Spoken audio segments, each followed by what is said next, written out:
Hello, everyone. Welcome back to AKA Teacher. And today's episode, Reading the Room.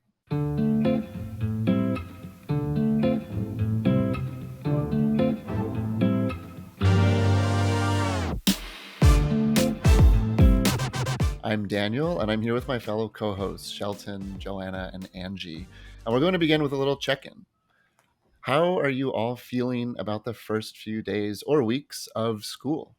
What hat or hats have you worn this month? Oh, I'll start out. Actually, right now, I'm still feeling really peaceful and encouraged. I'm in the honeymoon phase, and it's literally a thing. And not that things are going to fall apart at all, but things can be sometimes really, especially like I said, peaceful and encouraging right at the beginning. So I'm currently in the peaceful and encouraging stage. uh, in this school year opening. I'd say I'm in a building stage, just building relationships, building a foundation to endure what the year is going to bring, whatever that is, and yeah, just building. Dig it. So I think right now in these first few days, I'm just excited to get to know new staff members, getting excited to know new colleagues. I've got a brand new teacher in the classroom right next door to me that's on my science teaching team. So I work with him pretty closely. He's a brand new first year teacher, and it's really fun because he's good. Mm. And like you can just you're like looking at him do stuff, hearing him talking with kids. He's running a couple ideas by you, and you're like, you were meant to be a teacher. And that's really fun. Like it's really fun to Yeah. see somebody who's also just enjoying themselves. And so yeah, it's been actually like really enjoyable because it's fun to see someone who's kind of a natural at this job and be like, yes, I'm excited to hang out with you. So Shelton, I hear the building. I'm doing a lot of reading myself. I feel like the hat is as a researcher. We're always Mm. reading, we're always researching, and doing a lot of reading around liberatory design right now and trying to bring that into the work. So we've all had a couple of weeks in the books, and as you're reading the room, whether it's of the classroom or of the school or the community, how is everything going so far? What is the vibe like in your classroom or your school or your community right now? I think in my school right now, everybody's, I think, ready for a fresh start. This year feels different, obviously, than like a bunch of years ago, but different than last year. We wore masks last year until March at my school, and it just feels like a little bit like, huh, are you guys ready to have like a fresh new year?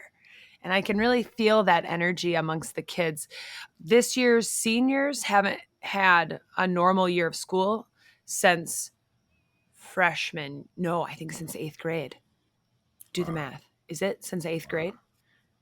I mean, if do we count Um, last year as normal? I, No, I don't know that I would, but no. what's normal? I know, right? But like, so like this year's seniors, I feel like get this chance to kind of really enjoy this school year. It's kind of fun to watch freshmen come in and they're like, oh, like falling over each other as they walk through the hallway. And there's just like that energy that you see in school where it's just like everybody's ready to go and nobody's crabby yet. Joanna, I agree with you about that honeymoon phase. Mhm. Like the kids are still following the rules. Like they they're still like up for it and like, oh, they said wait, I'll wait kind of thing. And so it is very honeymoon because eventually the kids are like, I'm sick of your rules and I'm just doing what I want. Yeah. Yeah. I rule. Yep. Yep. Yeah. I would say the word comes to mind anticipation. Because again, I'm all over districts, so I get different things from different buildings, but I'm ready. I think I'm the ready. vibe is I think it's complicated actually, because yes, I see what you're Oh, talking about. I feel from students actually kind of I feel students are a little polarized. I think the majority are ready to be back. And I've noticed like people are friendly. Like I said, kids really are like, "Hi, hi, hi, hi, hi." And it's really cute, you know? And I love that. On the other hand, if you're not feeling that, the polar opposite of that is people who are really not okay and seem super fragile. So I've seen some students who are super fragile. So that vibe is, so I'm kind of seeing like two extremes. um and then I think the complex part, I do think, again, still is with staff of like, we're not sure what the vibe's going to be in terms of one, right, we a lot of people are new, like a lot at where I work. And so it is like, right, I don't know you, and of course I'm going to extend this professional benefit of the doubt, but I don't, so there's a lot of new people. And then in our district, our superintendent announced on the second day that he's a finalist to be a superintendent in another district. So that really puts people in, they're it one, it causes them to question all the initiatives, because again, sadly, a lot of times, because the institution of education so far, like I said, hasn't really been about a community vision, and it's largely tied to the individuals who have decision making power. People question that right away. They're like, oh, so everything we talked about day one, maybe we're not doing, because they view the initiatives as attached to this individual.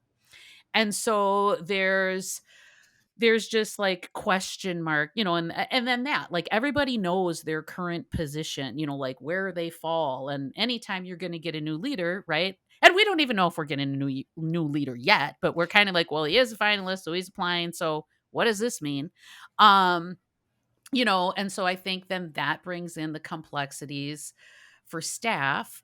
And so we're working really hard, I think, as colleagues to one another, to remind ourselves, like, it's really us. We work with the students. No mm, matter who comes and goes, yes, we're here.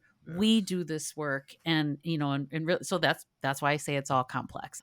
Yeah, Joanna, I appreciate you talking about the complexity, because it is complex. And I think when we're talking about all of what people are bringing, and checking in with people and checking in with ourselves, I think sometimes you hear this referred to as the oxygen mask rule, right? You put the oxygen mask on yourself first, take care of yourself, and then the person next to you. But I think as educators, we very much want to take care of the people around us first, and sometimes to our own detriment. And just kind of curious, in all of your contexts, how are you all checking in on yourself and or the people around you? That that self check is a daily thing for me. Like start my morning with a nice little run or some exercise, then I'll get some good music. It's a party every morning at my house, so I like to be the I like to go with the flow until I have to be the flow. So I like to keep that energy just in case I need it. But just yeah, just a focus and an intent for the day, and just stand on purpose. I'm a firm believer in I'm here for a reason and I'm doing my purpose. So just I like to stay intentional as much as I can. I would say right now for me, the check-ins happening in two spaces. So first for teachers, colleagues, and then also with the kids. I teach mostly juniors. So a lot of kids come back for senior year asking me for letters of recommendation from their junior year experience. And so that's a fun opportunity for kids to come back and for me to kind of hear about their summers, hear about their classes. But I do worry about kids a lot this time of year because it I don't know what it's like at other schools. I'd actually would love to know. But at our school, there's a very high number of kids who take AP classes. It's very much like you better be in 4 AP classes your senior year or you could go live under a bridge. Like it is it is seems like the high expectation is just so high. And you're kind of like I feel like I'm like the mother who knows better. Is like, I don't know if it's a good idea you're taking 5 AP classes. And they're like, no, I want to. It'll be great. Everything will be wonderful about it. And you're like, I'm worried about how you're going to feel in January.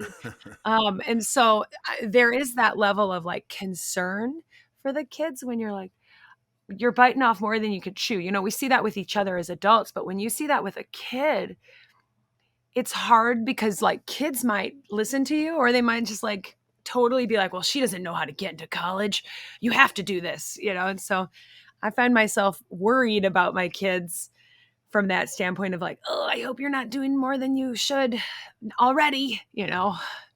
I think part of the complexity is a lot of the newness too, and there's the challenges and opportunities that come with a lot of the new relationship building and culture building that needs to happen. All right, everyone. This next part of the podcast is called True Story, where we'll get a chance to share a personal experience related to today's topic. So I have a really good story. It's back to school night this week, and it's meet the teacher. All the parents come in, they walk their kids' schedules, and it goes from like 7 p.m. to 9:09 p.m. It's super late night for all the teachers. And the parents walk their kids' schedules. They spend about 10 minutes in every class, and the teacher has 9 minutes and 30 seconds to be like, hello, this is my class. This is who I am. This is what I teach. This is how I teach. These are the things your kids will be expected to do. All right, bye. And one thing that my science teaching team has really leaned in on is the concept of no homework. We believe that homework is layered. One of the things being it's an equity issue. One of the things being that we have students who are over involved. We have students who have higher levels of expectations at home or more responsibilities than maybe even I have when I get home at the end of the day. And they were just at school for 7 hours. Like, let's take a break. And so we're very big on you're going to work in class, all class. We're not going to have a bunch of free time, but then you're not going to have any homework. And at the end of like that little spiel with the kids, a parent was like, I totally disagree. You should have homework. What's going on here? And we don't tell the parents like all the reasonings that I just shared with you guys. We're just like, hey, we're going to have your kid work really hard all the time, and then there'll be no homework. Yay. And this parent was very adamant of like, I totally disagree.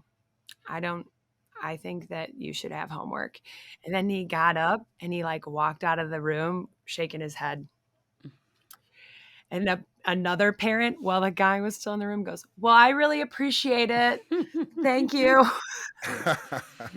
At first, I was like, oh, time to call Daniel in the Office of Research and Innovation to back you up on the homework. Well, and it's so hard. It's so hard because like, you know, like all night, all the parents are like, oh, thank you. Thank you for thinking about that. Yes, Yeah. thank you. And then, you know, you have like 1-2 people who kind of disagree with you. And then that's where your brain sits all the time. But like, yeah, I'm curious about either back to school night stories, beginning of the year stories, or even how do we feel about homework? I don't know if I can say something specific like to that question, but back to your story makes me think about I've shared that I do an innovative like alternative program, and just anecdotal observation is dads struggle more with it than moms in terms of the idea of how school could look different and how expectations could be different. And again, I'm not, saying this to men across the board. It just really has been something that I help my students and their families work through. Um because in my world too, the kids will get accused of taking the easy way out by asserting themselves to find a program that actually meets their needs and they feel comfortable in and that they enjoy. And so that made me think a little bit of that. And even maybe mad dad could be reasoned with and talked with. But it's more again how we take things in ourselves at first, right? And we put it up against our own schema of what is school. And and so his response versus the other response. But Yeah, that's great, Angie. That's a great little, just a tiny little idea of we're really trying to do what's best and make it work for everyone. I think something to note of the parent who walked out shaking their head is they're shaking their head because of a change that they disagree with, which says to some extent that what was happening before was working. So whether it's homework or not, and they might have not have spoken up about it before because it was working, and we tend to speak up when things aren't going our way. But how many of those things, for how many of those things are that we think this needs to change and we could do better, are actually working really well for our families or for students? That's something that came to mind, and I think I would want to unpack it in two levels. And number one is, what does the homework look like? In the case of the flipped classroom, we kind of redefined what the homework actually looked like, which tended to change people's minds of whether or not it was useful at home, which is connected to the second thing, which is the purpose of homework. So, not only what is the student doing at home, but what is the point of doing whatever activity or task at home it is? You may So, I'd be interested to connect with that parent. Right. Well, and I can't remember if I've shared this with you guys or not before, but one of the I don't know, something that guides my work is what I call the four domains of learning, where we're really intentional in saying that there's more to school than just academics. That kids have the physical needs, and emotional needs and social needs, as well as intellectual needs, which we call academic, but really could just be, again, intellectual curiosity, exploration, all of this stuff. And right now, again, our current system is like everything is in the direction of one domain, even though we know those other three domains are needed to learn. And we actually could facilitate within our schools. And so when I think about homework, and or in our program, we get to say, like, here, your homework actually is going to bed on time, moving your body, limiting your social media, being Mhm. aware of things that regulate your nervous system, so that when you return, when you come here every day, you're in a space to take this all in. And so I know that's how we like to talk about it. We talk about those other domains as the homework piece. Like, yes, in school we do a lot of this traditional, like, academic side. And so we can do these other things outside. Anyway, I have my whole thing about there's the four domains, but right now our current structure and everything we do is set up around one. And if we could set up around all four of them and balance those, we might have a different understanding, and we'd certainly have a different result. It sounds like, speaking to the purpose of homework, you're saying the purpose of that particular homework is to honor the whole Hmm. child, not just their academic development. Yeah. Well, and I think that so a lot of times I do think sometimes the way we react to things comes out of a space of fear, and not fear like, oh, I'm going to get in a car accident, but like worry. Hmm. And I have had this debate about homework with many people over the course of like maybe 6 years. And for some people that I talk to who seem to really live in the space of like, no, I want homework. Homework is good. I think they believe that homework equates to work ethic, and that like, oh, if my kid doesn't have homework, they won't have a work ethic. Or I had so much homework and now I am very successful. It's because I did 8 hours of homework every night.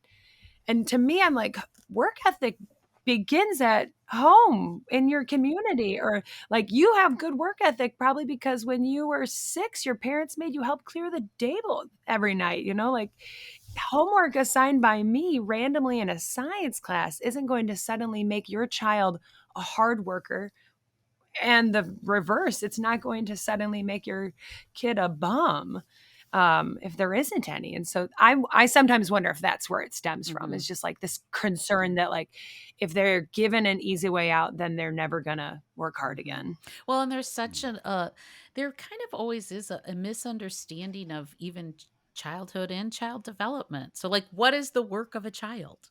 And how do we encourage that and support that inside and outside of school? Like, what should be the work of a 6-year-old versus a 9-year-old versus a 12-year-old versus a 15-year-old? Things to think about. So let's say to advocate for homework, let's say two reasons could be to establish this home and school connection, right? And that homework can be that way to tie the two together so they don't seem like they're completely different domains, that you go to school and you're one person and you go home and you're a different person, or you go to school and there's certain expectations or a certain work ethic and you go home and there's a different one. So could the purpose of homework be establishing a homeschool, a home to school or school to home connection? Or another possibility is sort of connected to work ethic and this idea that we espouse of lifelong learning.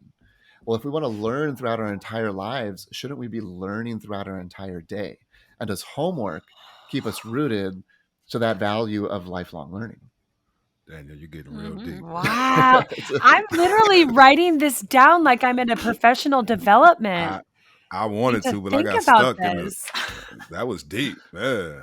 That was deep. Can you say that one more time, please? The lifelong learner one, for real. Yeah, for the people in the back, say it one more time, please.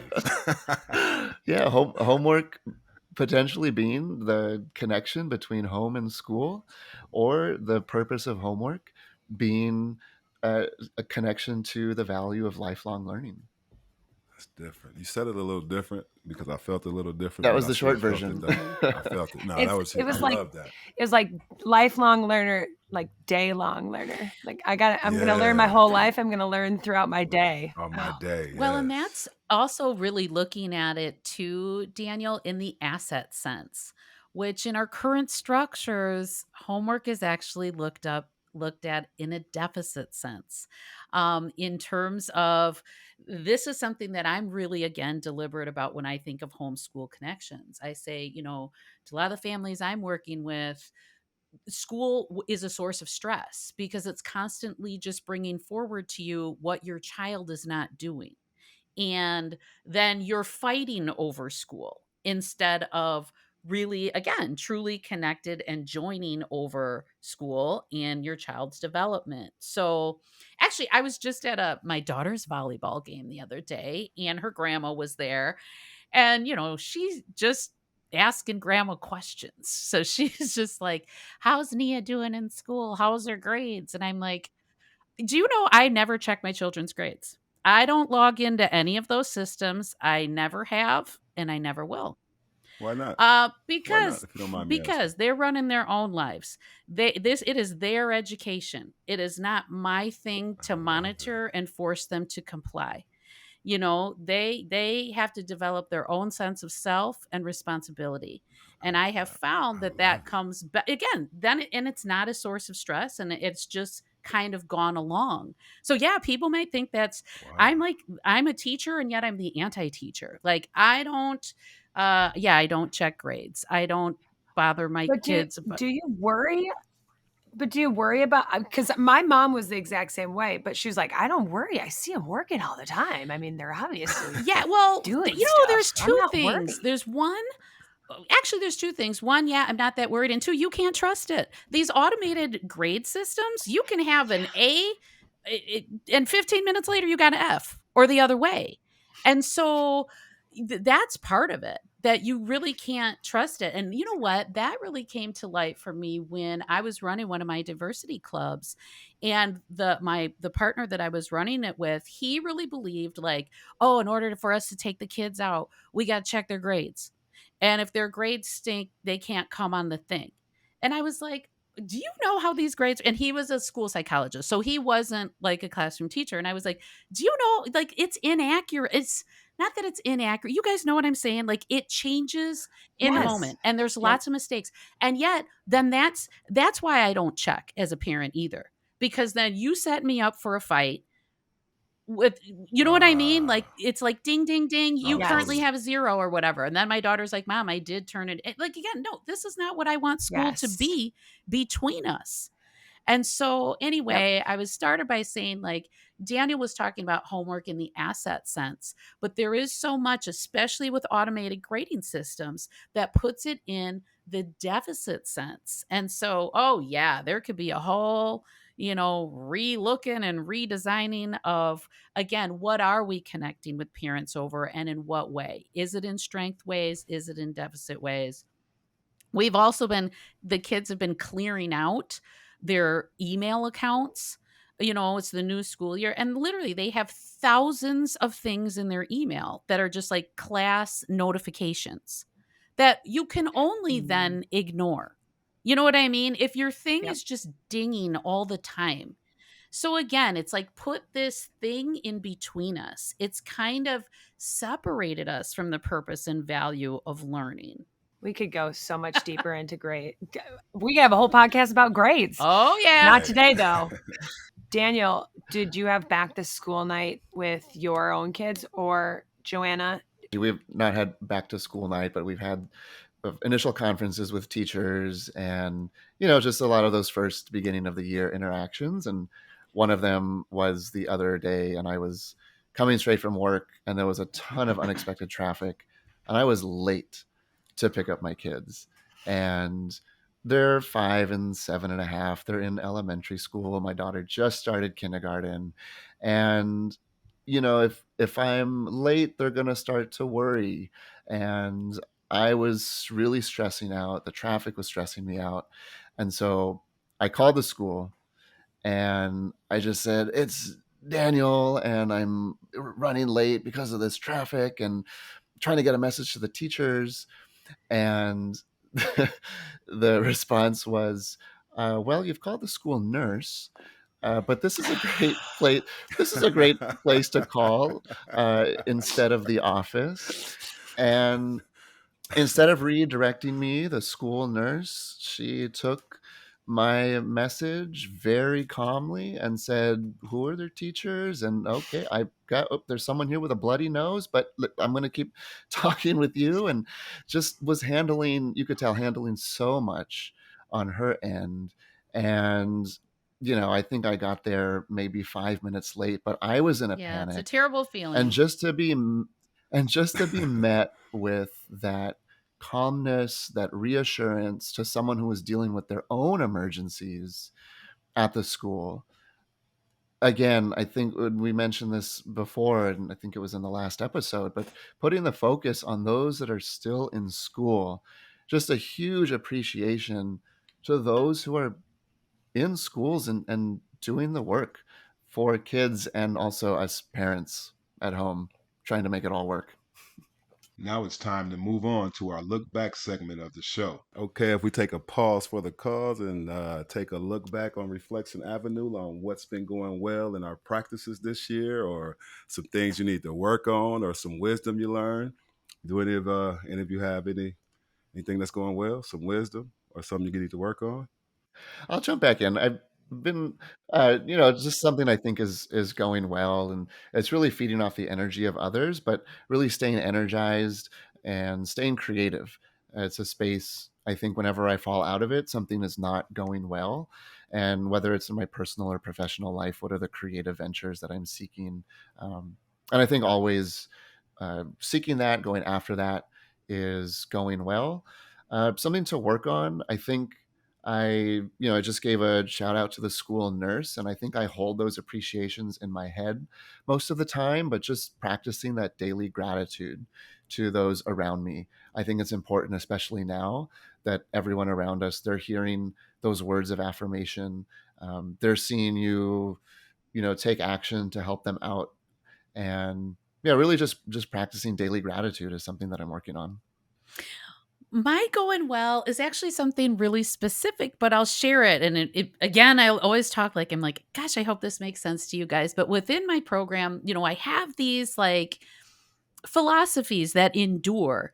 But right, what I love about, how I approach it like evolves over time. So I have these things called the productive worker traits, which are kind of like our standards in assessment. And they're very, again, external. They're the things you see, like attendance and punctuality. How organized are you? You know, how do you go about completing tasks? And so, and it goes on. But there's something very external in the productive worker traits.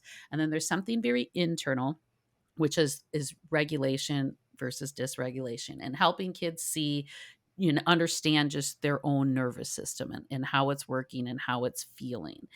And I used to view, and those are like foundations. They're foundational understandings. And so something that I think is I'm doing really good at is integrating those more and helping the kids see how they're integrated.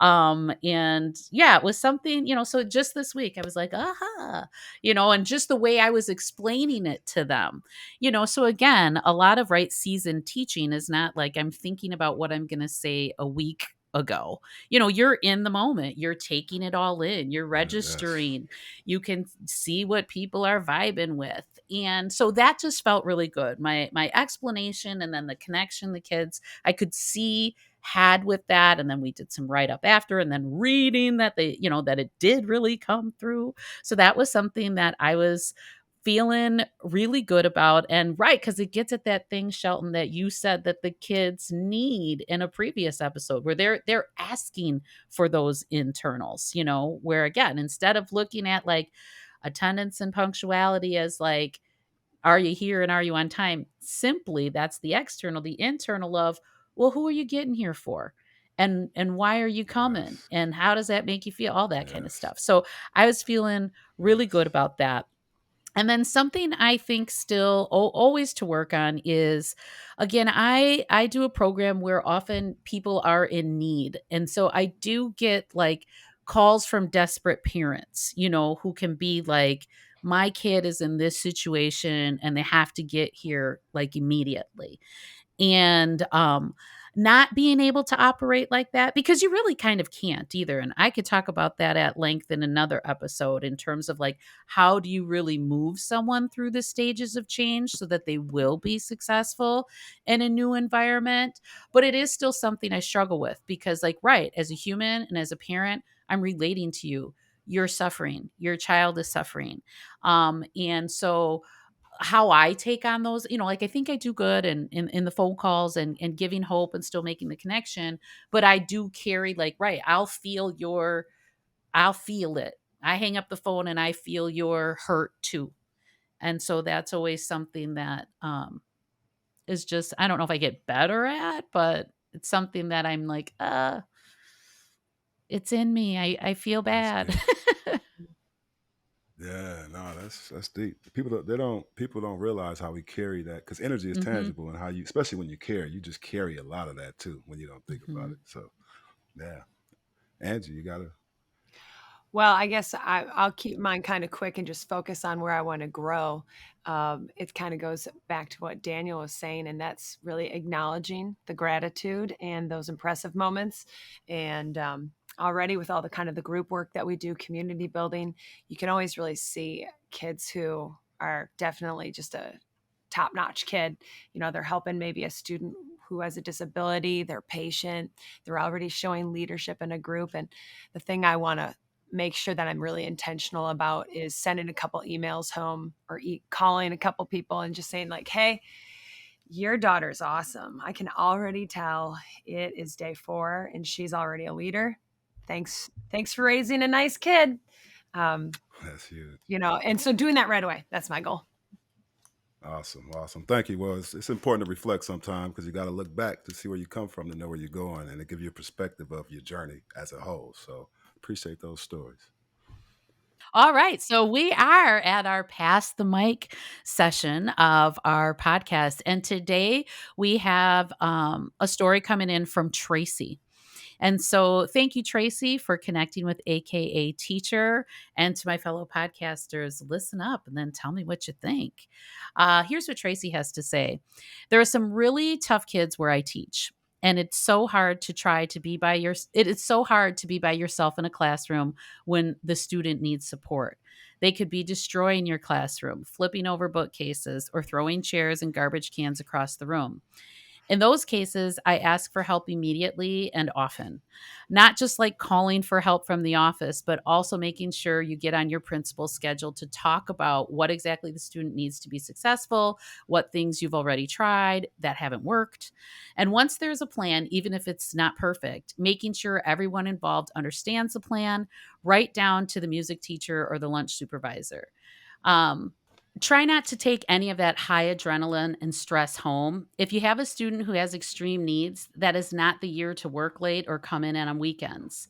As hard as it may be to have a classroom that isn't as beautiful as a catalog page or super polished lesson plans for the day, focus on your mental well being first. If you get screamed at all day, it is okay to just get some ice cream for dinner and veg out that night. So hearing Tracy's story, just some reactions like, can you relate? What does it make you think about? What do you think about her perspective? This used to be my life about 4 years ago. I used to work at a particular school. This kid had special needs. And every, I would say, 20 minutes, the whole day, like I knew the times he would explode. He would just jump up on the table, throw stuff around, threaten to cut his hair. The class have to evacuate. So, and that's what in the last episode, I was talking about. I get a different role at school and I understand the bigger picture for teachers. So that's when I'm aware of those kind of situations and I go take care of the situation as much as I can. At least because some you need professionals because of whatever details you got to do, but at least to talk to the kid and give them support because behavior is communication. So I know that kid is he's crying out for some attention, some communication, some love. So whatever I can do in that moment to take the energy off of that teacher, everything she explained, that's what I try to do. But again, like so much respect for you teachers. Like a lot of people, they just don't realize some of the things you go through. And like I say, that was my life. Like when I would go to this school, I literally workout clothes. I'm literally running down the hallway, sweating. You just know. So I can definitely feel where that teacher is coming from. And much respect to her and keep eating your ice cream. I think something I hear in Tracy's story is something that I would imagine resonates with many teachers and school staff right now. And it's that Tracy's tried a lot of things and tried multiple strategies, different approaches, and really exhausted her toolkit. And whether it's the pandemic, I think a lot of educators are saying, I've tried everything that used to work and it's not working. And what do we do when we reach in for another tool or reach in a bag of tricks for something else and there's nothing there, and we reach out to those around us and they've tried it as well. I think it's just a really tough situation to be in. And we start using some phrases. The one that I heard that I kind of want to unpack, and it's the phrase of tough students. And I think I've learned when I hear myself saying, that the student is tough or a certain person is tough, to take a step back, not only for myself, but to take a step back and to think about what systemically is happening here, whether it's in terms of the whole child, or what systemic pressures might there be on this child, because maybe it's a tough system that they're dealing with, and what might be there. And I've learned it just leads to new insights and potentially a different perspective to view the child. Well, and I hear what you're really talking about is the difference between, is behavior something we deal with, or is it something we understand? And depending on how you look at Yes. it, and not just you again as the individual, because right, teachers are out here figuring it out. But again, how everything is set up is more on how do you deal with behavior than versus how do we understand behavior, and what then when we understand it, then what we can do. I also am assuming that Tracy's dealing with it sounds like an elementary story. Not sure. But I just hear that I've from a lot. seen that same Yeah. story in the high school. Okay. Oh, okay. But I was going to say I hear a lot of this Yeah. from my elementary friends. Yeah. And so I don't have personal experience with that, but I just have heard the same things from and then just how distressing it is to everyone. Yeah, I had a student a few years ago who was on the autism spectrum and nonverbal. And I can remember it was literally the first day of school, and he's pacing around the room. And you can tell the other kids in the room are kind of like, whoa, what is happening right now? And even like my like armpits were getting a little sweaty, just like trying to decide, okay, I set the tone right now with how I decide to reply. Like, what am I going to say? Am I going to acknowledge it? I'm going to pretend like things are normal. What am I going to do? And finally, I was just like, who's tired? Anybody tired?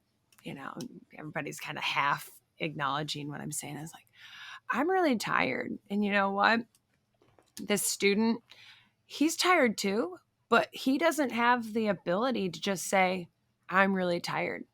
And so he's got that energy that he's getting out right now by moving about the room, and he's still our classmate, and he's feeling the exact same way you are. He just can't express it the same way. And we're going to continue learning, and hopefully we can all make sure that he feels more relaxed and that we can make this a place for everybody to learn. And so hats off to Tracy, because I have been there too with the sweaty pits trying to decide what to do next. And it's all, who knows what to do at that time. We're just doing our best. One more tool in that toolbox. Right. And yet there's one aspect of Tracy's story that I worry about. The whole part about like how it goes into you, and then you are eating ice cream and vegging out that night, and how that has the potential to like impact the people you love and your space. And so again, just makes me think about how do we make a healthier space for everybody, like while we're at work, so that when we come out of it, um, I feel Tracy in terms of we've got our coping mechanisms, but there's something that I hear about it in terms of as professionals.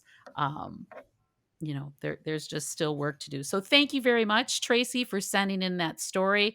Gave us a lot to think about and talk about. Much appreciated. Yeah, absolutely. Thank you, Tracy. And thank you to everyone for listening.